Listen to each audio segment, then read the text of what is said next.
Well, good evening. Thank you for all being here, and I'm so happy to be with Alysa. And I watched the film first time in 2018, and Moholy-Nagy has always been someone I've idolized. And there has been so many parallels between Moholy's life and Herbert Bayer's life. And since we are here on the campus of the Aspen Institute, one of Herbert's creation, it was fascinating for me, again, to know that they were both at the Bauhaus. They both left in 1928. They both worked in Berlin. They created exhibitions together. When Moholy-Nagy was planning to start the new Bauhaus, he invited Herbert to teach, but by the time Herbert arrived, the school was defunct. And then they were both really reliant on Walter Paepcke to advance in Moholy's career in life, the school, and with Herbert Bayer here in Aspen, the invigorating of the town and the building of the Aspen Institute. So they share so much in common, which is so fascinating. Yes. And the film was just amazing, the way you weave together not only Moholy's life, but the new Bauhaus, and then the students who were there, and then contemporary artists. It's such a multi-layered, amazing film. Thank you. Thank you for making that, because it brings so much information, and each time I watch it, like, wow, again, today I'm finding something else I didn't notice the first time. So what led you to make this film?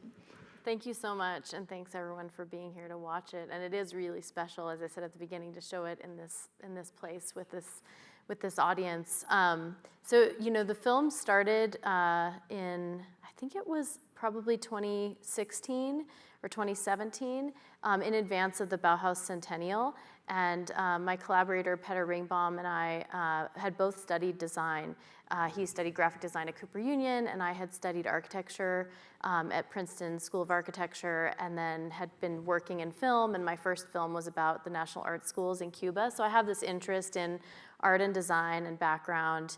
But Peter had been working collaboratively with the Contemporary Institute of Design at IIT on a couple of short video projects, and said, hey, did you know that this school was founded by Moholy-Nagy, and there's this history, and the Bauhaus Centennial's coming up? And I had obviously heard of Moholy, but I didn't know much about the school in Chicago, and realized that there was this sort of chapter of Bauhaus and modern art history that I didn't know much about, and I was super interested. So it started, I guess, sort of selfishly like that I just really wanted to learn about it, and trusting that there would also be audiences who might be interested. And then I think what really made me know that it would be a feature-length documentary is when we started to meet, both Hattila and some of the artists who had gone to the school, the students, and some of the contemporary artists who really consider Moholy to be a major influence. So that was when I thought, okay, I knew, I guess, that we could really tell, like you're saying, a kind of multifaceted story. I was kind of interested in the background and the biography, but also with a film, you want to have something dynamic and really have characters that can bring people in so that it feels like you're on a journey and not just being told what already happened.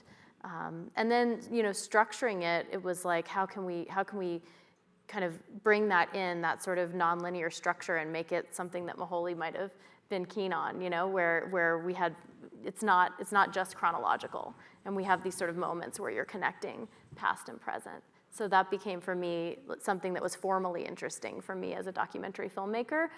Film is sort of a relentlessly linear medium in some ways, and so how do you tell a story that has such a plot in a way that is sort of collage-like Moholy worked so often? No doubt your background in design really came in here, because it's so beautifully structured, and even though you move back and forth, you always follow the story, and your design background shows clearly in this. Thanks. And also I worked with incredible collaborators, Peter as a designer and artist, and also Miranda Youssef, who edited with me, is extraordinary and so smart with storytelling and structure. So it was a wonderful collaboration. And that was also part of the spirit of Moholy, was how to, building a team and doing something together, as you can see from the footage, having a really joyful experience doing that. Now, I was also struck by the access to the archives and how amazing that was to Yes. this wealth of material that helped you, must have helped you tremendously in putting this story together. Definitely, it was a lot of research over a few years, and first and foremost, Hattila. She says, "I'm not a great descendant. I'm not a very dutiful descendant," but she is. She's a very extraordinary daughter, and her archives are impeccable. She is an archaeologist by training in her own right, a very accomplished archaeologist. So she has a kind of, a mind for cataloging and discovering, and a real respect for archives. So we show that in the film, and kind of another thing about the film was to sort of expose some of the processes. Like, we show Hattila in her archive getting out materials. We also show Hans Ulrich Obrist saying the lines of Moholy. Speaking of archives, one of the challenges is there are a lot of photos of Moholy, and obviously these incredible film reels that were made at the school in Chicago, and some from the Bauhaus too in Germany. But we don't have any recordings of Moholy's voice speaking English. He wrote extensively, but there's like one extant recording of his voice, and he's actually speaking to a Hungarian workers' union in Chicago for political organizing during the I think it was just after the war. But it's very crackly, and you can barely hear him. So it was like how to conjure this ghost in a way and make him more present in the film. And I knew his writing was important, and so we experimented with, like, would it be graphics and text, or would it be an actor performing his? We even worked with a casting agent for a short while to say who could this be, and then Erin Wright, our other producer, who's a wonderful producer who's made many short films with LACMA, also she kind of had the stroke of the idea to say, what about Hans Ulrich Obrist? And we all said yes, that's a great idea, and thought he would totally say no, but he was excited by Moholy, and so we did that shoot with him. But the idea was to expose, okay, this is not Moholy. It's not like we're trying to act like him. There's this other figure, and Hans Ulrich has done a lot of writing about artists' writing. So, like, he's interested in the telling of stories about art and how it's made. So it was an interesting match there. Yeah. So archives, I mean, Hattila's archive, IIT was very generous to open the archives. The Bauhaus archive in Germany was actually closed, but they were able to dig up some things for us. And then we worked with a film researcher, and one of the conceptual aspects of the archive in the film is that I wanted to include as much work as possible that was by artists, like through the lens of artists. So when you're in Berlin, when Moholy's there, a lot of the film footage is his own, or it's made by other artists of the era. And same thing in Chicago, you're looking at, during World War II, there's a couple of bits of newsreel, but otherwise it's like, it's photographs or footage that was taken by like WPA artists at the time. So I always wanted to say, okay, what do current event, or you're seeing the Container Corporation advertisements that Herbert Bayer created with Container Corporation. So you're really I wanted to show the context of the world always as much as possible through the eyes of artists. I love that there were at least 2 instances when we saw Herbert Bayer in the film, and hopefully someday with the Bayer Center we can go to Hattila and look at the archives to see, because they must have corresponded and been in close contact to have done so much work together. Yes. That we can gain more insight into some of these things that they both worked on. I'd love to put you in touch, and I'm sure she would love. The exhibition is extraordinary, and I think it's something that I feel like it's a smaller space than, say, the Guggenheim, but it has so much breadth, and I'm sure Hattila would love to see it too. Well, hopefully she can come. Yes. But Hattila, by the way, I had read that she had not been interested in her father's work until at the age of 40 or so, and she finally was given this archive, and she had to be responsible for it.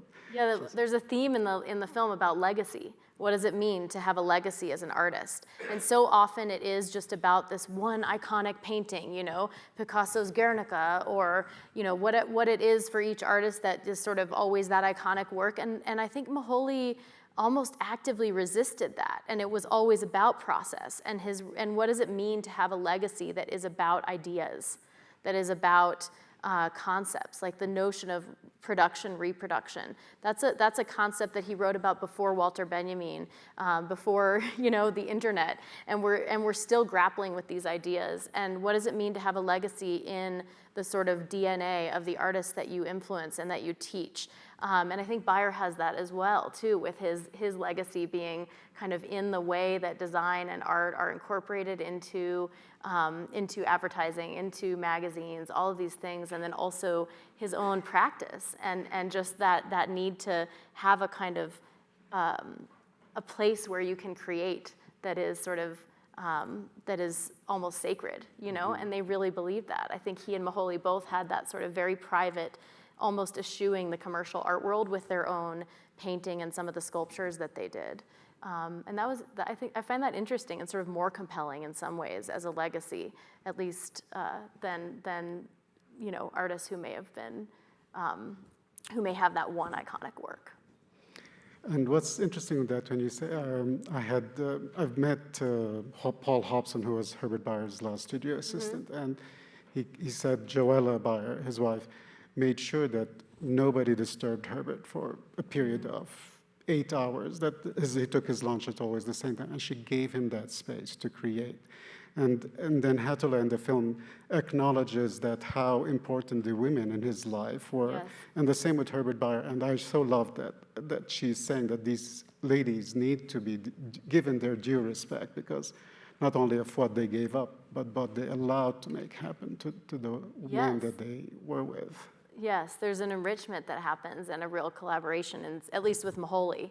I'm not as familiar with how Bayer was working, in that way, but yeah, it's giving space, it's creating space, it's also, Lucia was super influential, as you see in the film, with co-creating in some ways some of those early experiments with photography, and she's a great artist in her own right, who was often intentionally ignored or written out of Bauhaus history by some of the other larger-than-life figures in the circles. So we wanted to give due, and Hattula really wanted that. That's something she and I saw eye to eye on, and I think it's something, there's a kind of, it's so important for women to tell women's stories, and also I think it's important for women to tell men's stories, right? And to have a film about a sort of, influential male artist, that we intentionally want to tell it through a kind of female lens. With me as a director, and I have a majority women, working. My editor was and co-writer, and my producer, and so that was really important to us. And then also on screen, you see like Joyce Tsai and Robin Schuldenfrei and Liz Siegel and these extraordinary art historians who speak so compellingly about Moholy and others. And I think that's part of it. Like there's no way to ignore it when it is what happened, and people are paying attention to the history. And we have, I don't know if Elizabeth is with us, the director of the Lentos Museum. She's doing a Herbert Bayer exhibition this fall, but she's highlighting the work of 3 women who were part of Herbert's life: Mina Loy, his mother-in-law, Irena Bayer, his first wife, and Joella Bayer, his second wife. Oh, excellent. And she's bringing them to the foreground and showing their role in how they helped Bayer, not creating the artwork. And in case of Irena Bayer, she actually made photographs that he used that people think he was the one who created. Right, there's misattribution all over the place. In fact, that's why you'll see one of the slides in the film, or one of the images in the film, is a photo montage by Mariana Brandt that features Moholy in it, and that has consistently been misattributed to Moholy. So we intentionally put it in the film and made sure it's one of the artworks that we credit to sort of try to begin to rectify some of those. It's wonderful. Yeah. And I briefly want to ask you to plug your new film that you've created. Sure, yeah. Because it is related to Aspen in a way, because it's going to be Sure, I'd love to, yeah. So, the first film I made, as I said, called Unfinished Spaces, about the Cuban National Art Schools, and then The New Bauhaus is my second feature doc, and I just finished my third feature documentary. It's on the festival circuit, It's called Art and Crimes by Crimes, and it's about a contemporary artist, a living artist, Jesse Crimes with a K, and it tells the story of how he is incarcerated for 6 years in federal prison, and while he's inside, he creates these large-scale works of conceptual art that he smuggles out piece by piece and finally sees when he comes home. And the film follows him and other artists who were also incarcerated alongside him as they're making it in the art world, and they are doing some really amazing work. He actually has a show at Malin Gallery here in Aspen on July 15th that's opening. So yeah, thank you for asking. I really am interested in these sort of intersections between institutions and individuals. Moholy's founding an institution and involved with these different institutions. Jesse's sort of working subversively within the prison and then interacting with the art world. And yeah, I find those sorts of stories really rich for drawing people into art and culture, and also understanding that individuals do have, I think ultimately I'm also drawn to Moholy because he is so optimistic. In spite of so much darkness in the world, he does know that there's a kind of value to creating and to being together and working together. I loved hearing Walter Gropius's voice saying that there was this joyful, playful, childlike quality about Moholy-Nagy, and how the student loved him so much rather than the other teacher, because he was so, that must be so exciting for a young person, a student who wants to, we want to change the world after World War I. They were so eager to see a new world, and here was this fresh voice coming into the school that had been so experimental and very odd to start with. Right, and you have Bia Takeuchi saying that too, and you can just feel it in her, even in her 90s, she can still remember that spark. I know, she's great. He was messy. The show was too tidy. Yes, it's important to say, right, that there is a kind of sanitization that can happen. Right. And we also want to understand what it was like to just, be in the studios. I love that you really interacted with Bayer's studio, assistant, because I think that's such a huge part of actually making work. It is, and he talks about how much he had to prove to Herbert that he could be trusted, for starting sweeping the floor to start with, or fixing the roof, and then doing grayscale from white to black to prove he could mix colors. And just those initiations, right? So this aspect of building trust, but allowing someone to eventually become such an integral part of what you do, that trust level is so important. And again, this film is so amazing in showing all of that. And then hearing Hatala and talking about how much she missed her dad. It was so moving. And when she does this Happy Father's Day. I know, isn't that sweet? It is, the sacrifices that anyone makes to be successful in life. And he really grappled with that. She said he wanted to be famous. He had this drive and this ambition, but there was some cost to that. So, well, yeah. We wanted to open this for questions, and we'd love to hear some questions from you all. We can't see you, so thank you. Now we can see.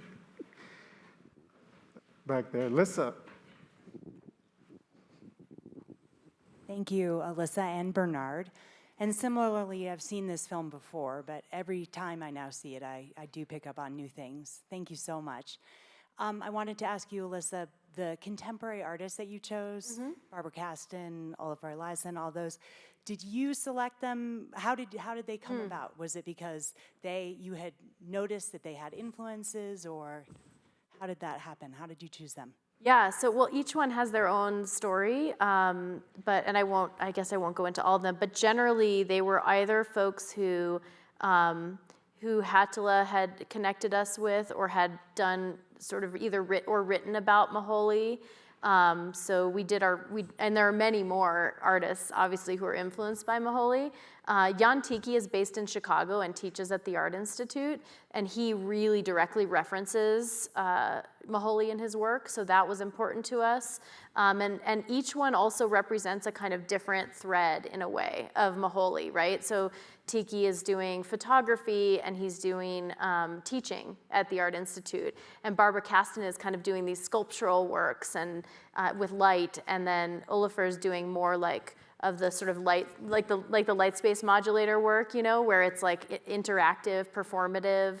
audience and kind of reader response type of work. So we wanted to show artists in different parts of the, I mean, Barbara and Jan are both in Chicago, which was also, you know, special to see, like, what is that legacy in Chicago.